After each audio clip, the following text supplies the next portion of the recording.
I am such a relieved man right now. Argentina cruising into that World Cup final. Super, super nervous going into this match. But another shot at the World Cup for Messi. Is he going to do it? I don't know. He's still the greatest of all time for me. But anyway, let's talk about Argentina 3, Croatia nil. Very lackluster performance in many ways for Croatia, right? Like, what really went wrong for them after a very promising display against Brazil, of Whatever course? could go wrong went wrong, honestly. And I felt that the second goal, considering the second goal in the first half, that's end game. That's already game sealed. And you don't concede two goals in the first half of a semi-final if you don't have a strong enough attack. I mean, are you a heavily attack minded team? No, you aren't. You are a team that's based off of counter attacks, based off of one or two moments of very smart play and some luck thrown in there. When you leave all of that component out, you have a side that effectively just surrendered the game. And the second half performance, if anything was to go by, they just felt exhausted. It just seemed that their legs were cut off. And let's also commend the job that Argentina did on them. They did a number on them. Yeah, and the whole thing with the match, right? Like they've played two consecutive 120-minute games as well. I feel like at some point that does take a toll, especially on a team that generally is on the older side of things. Slower players even out wide, and Luka Modric unable to complete the 90 again in a game of such great importance. Although I guess by the time they subbed him out, the result was pretty It much, was game set match yeah, pretty already. much sealed at that point. But yeah, like you mentioned, it was those two goals, that second goal especially, just like a complete defensive collapse on that one, right? And for me, what despite me rooting for Argentina, what hurt the most was, so far for me, the young player of the tournament, the young Croatian defender Jasker Guardiol, had an incredible tournament and pretty much at fault for both of Argentina's, the second and the third goal. The second goal, just a wild deflection. The ball kind of, I guess you could say, could have gone anyway, and Alvarez just got lucky that it fell to his feet.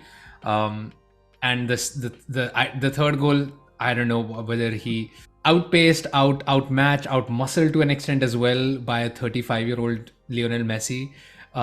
It doesn't look super well. And in contrast, I think the new player, the actual probably who might go on to win this crown for this World Cup, came across with his second goal, Alvarez.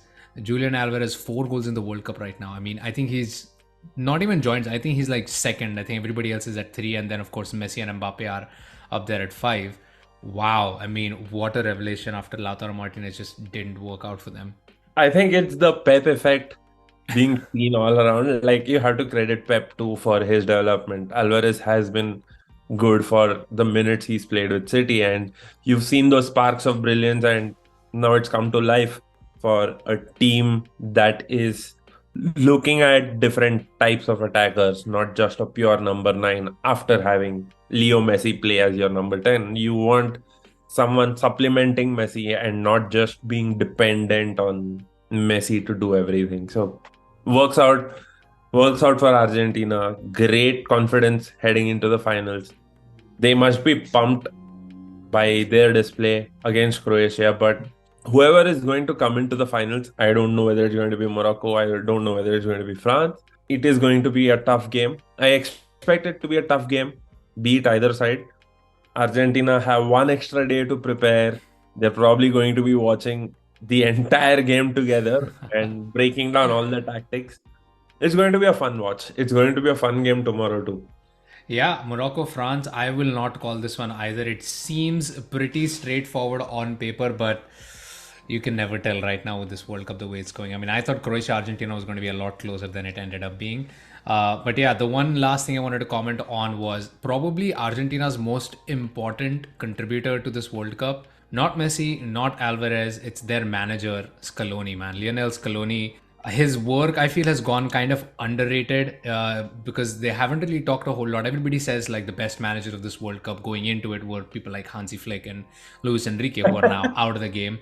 Even against Netherlands, Van Gaal was touted as being like the best manager, to be there in that situation to lead this Dutch team going forward. Deschamps obviously coming in with a lot of plaudits, having already won a World Cup, and then of course everybody's favorite and other people's hateful Gareth Southgate. But Lionel Scaloni, man, even in the loss against Saudi Arabia, they only let two really low quality chances through, and Saudi Arabia scored from them. So again, as a manager, he couldn't have done much for that. Going in against, against Australia, a simple kind of game you can say, but against the Netherlands, the first big test, shut down Dumfries, kept De Jong quiet, took Depay out of the game. Excellent again in this game. Focused on that Croatia midfield and really completely nullified them to the point where they really couldn't do much in the attacking zones as well.